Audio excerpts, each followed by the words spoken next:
It was my best friend Luke's idea to form our own detective agency inspired by the shows we loved watching together. We lived on Brook Street in a small town in Oregon, so we called ourselves the Brook Street Sleuths. We advertised our services on the community board in Elmer's Market, which usually cost 25 cents a week, but Mr. Elmer kindly allowed it for free. They worked on various cases in the space of a month or so over one summer. Who's been taking the blackberries from Ms. Jacobs' brambles? Solved almost everyone who passed by, and lots of chipmunks. What made the small hole in the lorry's front yard? Solved a chipmunk. Yeah, we had an abundance of chipmunks in town, but not all of the mysteries involved the little critters. They were clearly not mysteries to the adults who hired us, but the best thing about living in that kind of community was the willingness of our neighbors to contribute to our idea of fun. Luke and I were rewarded with many sodas and candy bars for our sleuthing skills. Despite our success rate, the Brook Street Sleuths was a short-lived agency. Our last ever case began with a very real mystery. Where is Mr. Page's dog? Frank Page was a retired widower and happened to be my next-door neighbor. His dog Milo, a Yorkie, was what Frank referred to as a pain in the proverbial. Milo was an expert escape artist. He was always getting out of the yard and causing mischief in town, but would usually come back home with his tail wagging after an hour or two. One evening we could hear Frank calling for Milo from the doorstep. He'd escaped as per, but it had been several hours, and he still hadn't returned. My dad offered to drive around the neighborhood to look for him, but had no luck. The next morning I helped Frank make a missing poster. We stuck a photograph of Milo on a sheet of paper using glue sticks, and I neatly wrote the details underneath in black marker as dictated by Frank.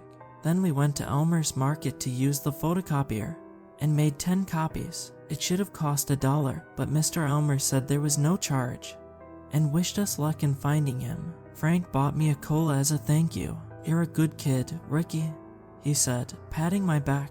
I could hear he was upset. "We'll find him, Mr. Page," I said. "The Brook Street Sleuths are on the case." He chuckled. "He's a little ass, pardon my French, but I'd be lost without him. I'll go knock for Luke just as soon as we've put up these posters." We left one on the board in Elmer's, then stuck the remaining posters on telegraph poles and the 2 bus shelters in town.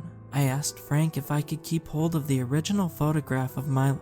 That way I could show it to the local residents during our investigation. Before I knocked for Luke, I went back home to tell my parents. "Don't wander too far, Ricky," said Mom, "and stay out of the woods. I don't like the thought of you boys in there alone." There was a woodland area that lined the back of town. I absolutely planned on looking in there. I told Mom I wouldn't though, of course. I grabbed my bike and rode to Luke's to fill him in on the details. Then we rode around town and knocked on doors, asking if they'd seen Milo. It was mostly unsuccessful, but one lady had some potentially useful information. "Now that I think about it," she said on her doorstep, "I did see a little dog sniffing around the brambles on Maple Road yesterday.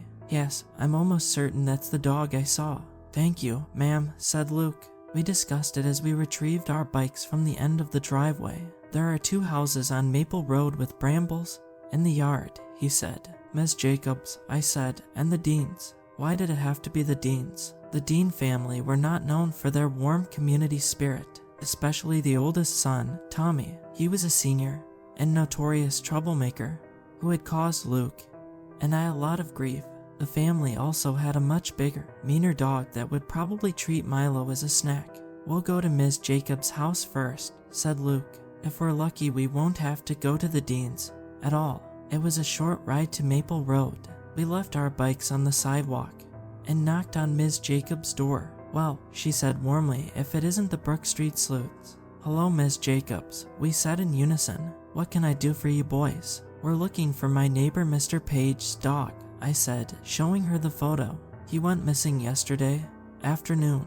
"Oh no," she said. "I'm familiar. I sometimes see him in the yard by the brambles, but I haven't seen him for a few days." "Thank you anyway, Miss Jacobs," said Luke. "Of course," she said. "I'll keep my eye out. Oh, and help yourselves to blackberries." As we walked down Ms. Jacobs' pathway, we looked at each other with concern. Knowing we now had to visit the Deans, we took the opportunity to eat a few of the ripened berries before braving it, then wheeled our bikes to their house. The yard wasn't as kempt as the others in the neighborhood. It was overgrown, and there were scraps of metal from various vehicles dotted around like a junkyard. We slowly walked up the path.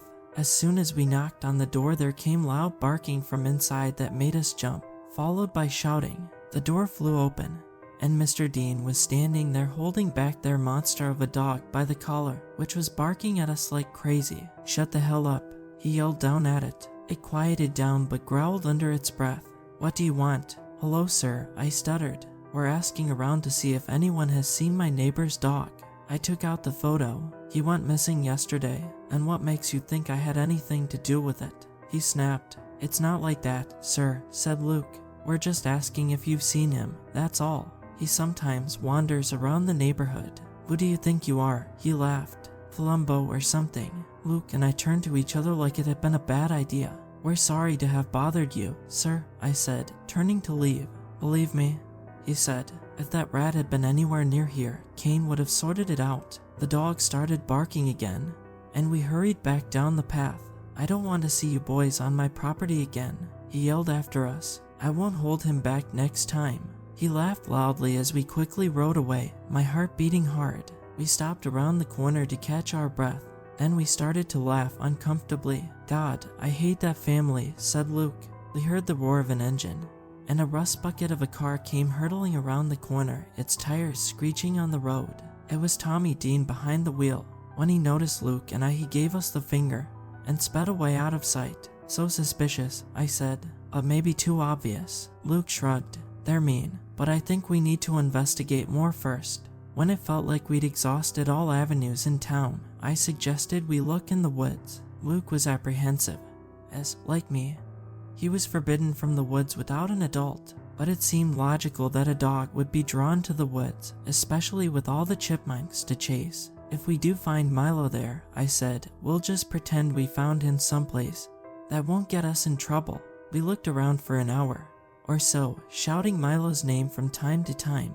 It got to the point where we figured if Milo was somewhere he could hear us, he would have made himself known by now. Before we left, we both confessed to needing the bathroom badly, so we went in opposite directions to find a secluded spot to pee. "Ricky," I heard Luke scream after a few minutes. I quickly finished and retrieved my bike. "Where are you?"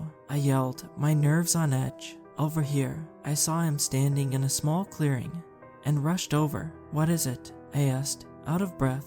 He didn't need to answer. Luke had found what looked like the site of a sacrificial ritual.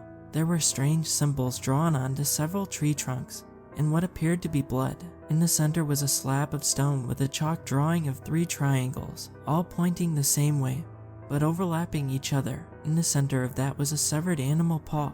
It had the same auburn-colored fur as Milo's. "Oh my God," I said quietly. "I really want to leave now," said Luke in almost a whisper. I nodded. "Yeah, come on." As I went to pick up my bike, I saw a small satchel sitting by a log.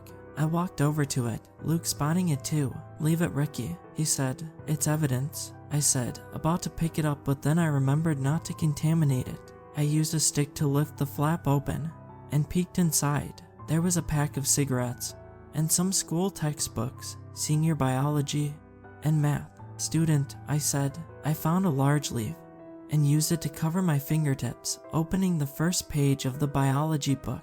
Written in pencil in the top right corner, "Tommy Dean." A shiver went through me as I told Luke. We got on our bikes and rode like the wind, heading straight to the sheriff's office. We burst in and both started yelling. "Whoa, fellas," said Deputy Campbell from behind his desk. "Calm yourselves. Now, what seems to be the problem?" We explained everything. Luke and I were escorted back to the woods to show the deputy what we had found. "Sweet Mother of Jesus," he said, calling it in. There was a search conducted at the dean's house. Inside Tommy's bedroom, they not only found an ancient book of the occult containing the very symbols found at the scene, but also Milo's collar. Apparently, he protested his innocence as they took him in for questioning. I heard all of this through the walls as my parents talked about it that night, having been banished to my room. Poor Mr. Page was devastated. The disturbing nature of it rocked our sleepy community, but Luke and I were commended for our help in the investigation. We both received honorary badges from the sheriff's department, making us feel like real investigators. After a couple of days, Ms. Jacobs required our services again. My mom was reluctant for me to carry on playing detective, as she called it, but my dad talked her around. Luke and I went to visit Ms. Jacobs late afternoon, and were greeted by a wonderful smell. "Take a seat, boys," she said. "I baked you a blackberry pie. Call it a thank you for your services to the community." "Thanks, Ms. Jacobs," we both said together, excitedly sitting at the dining table where a warm pie sat in the center. She cut 2 slices and plated them up, handing us one each. "Bon appetit," she smiled, taking a seat as we started tucking into the delicious pie. "Well done on your investigation. That must have been quite a shock discovering such a gruesome scene." Luke nodded. "It was scary, wasn't it, Ricky?" "Yeah," I agreed, "but we handled it like professionals." She chuckled. "I'm sure you did. I always knew that Tommy Dean was a rotten apple. I can't help but wonder what it was all for though. Why sacrifice that little dog?" We looked at each other and shrugged with mouthfuls of pie. "And those symbols, what did they mean?" "My dad said it was devil worship," said Luke. "I'm sure he's right," she said. "To think I'd only seen that poor dog a few hours before Tommy took him. I can't help but think I could have done something to help." "You couldn't have known, Miss Jacobs," I said. "It's not your fault." She patted my hand. "Thank goodness you heroes found those school books of his at the scene. Imagine what else he could have done if it weren't for you." I dread to think. Luke and I looked at each other and smiled with pride. "Excuse me a moment," she said. "I'll be right back." "We're heroes," I chuckled when she'd left the room. "We found the villain and saved the day." Luke giggled as we kept tucking, and I couldn't help but feel like something wasn't quite right. Then it hit me. Wait, didn't Miss Jacobs say she hadn't seen Milo for days when we were investigating? He shrugged. "Yeah, so, but she just said she saw him a few hours before Tommy took him." His brow furrowed. "Oh yeah, she is an old lady though, Ricky. My grandma is very forgetful." I contemplated it, but it still didn't feel right. My eyes widened. "The sheriff's department didn't release the evidence," I said quietly. "How does she know about the books?" Luke's eyes widened to match mine as Miss Jacobs came back into the room. "Will you look at that?" she said. "You've almost finished your pie. Let me cut you another slice." "No," I said, clearing my throat. It was delicious, but very filling. "Very well," she smiled. "Let me take this dish away then." When she lifted the pie dish, Luke and I both stared in horror. Scratched into the wooden table were 3 triangles overlapping each other.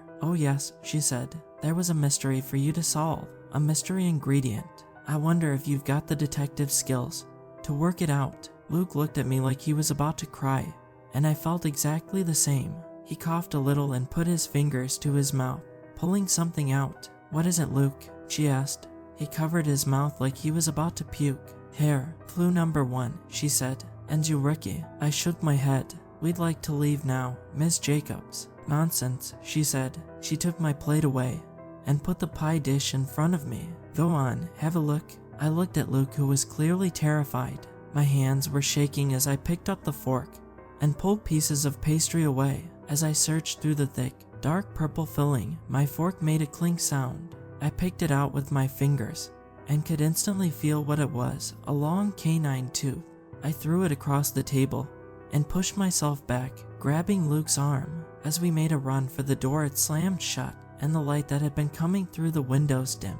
The symbol on the table began to glow, as if it was drawn in embers. Luke and I had our arms around each other as we sniveled, not being able to comprehend what was happening. Ms. Jacobs smiled from across the room, her hair flowing, as if caught in a breeze. "What are your findings?" she asked. "The Brook Street sleuths must be able to figure it out." "You killed Milo," I shouted, and the thought of it made me sick. "Bravo," she clapped. "Make the sacrifice, feed the innocent." "But why?" screamed Luke. "I am 732 years old." She cackled. "That takes a bit of black magic to maintain." She grabbed Luke and I tried to pull him away from her, but with a flick of her hand I was forced against the wall.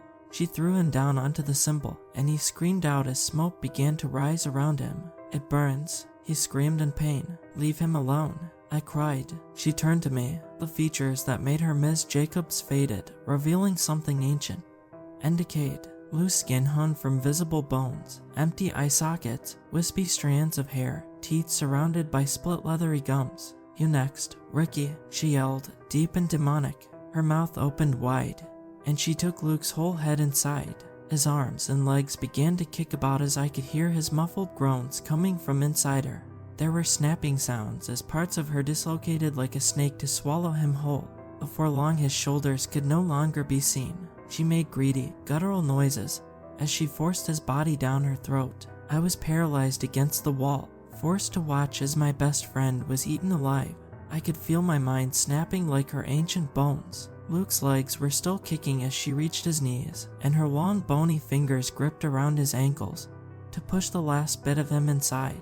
There came a loud bang, something that startled her as well as me. The door to the dining room flew open, and 3 officers burst into the room led by Deputy Campbell. "Sweet Mother of Jesus," he yelled, taking aim at what was once Ms. Jacobs. She retched and Luke's whole body slipped out of her, collapsing on the table in a cocoon of translucent goo. I fell from the wall and hit the floor as the officers opened fire on her, forcing her back with a multi-layered scream. The window shattered, and natural light poured in, making her scream even louder as if burnt by the rays. I ran to Luke and pulled him from the table, relieved when he was still breathing. The glowing symbol was fading, and with a final shriek the former Ms. Jacobs became a cloud of smoke that was seemingly sucked into the symbol. Then everything went deathly silent for a few seconds. As it happened, Tommy Dean had managed to convince the sheriff to investigate Ms. Jacobs. He insisted that he had seen her on his property and that his satchel couldn't be found afterwards. Thank God he did, because Luke and I would not be here today if it wasn't for him. We carry the mental scars, but we live. Suffice to say the Brook Street sleuths were no more after that day.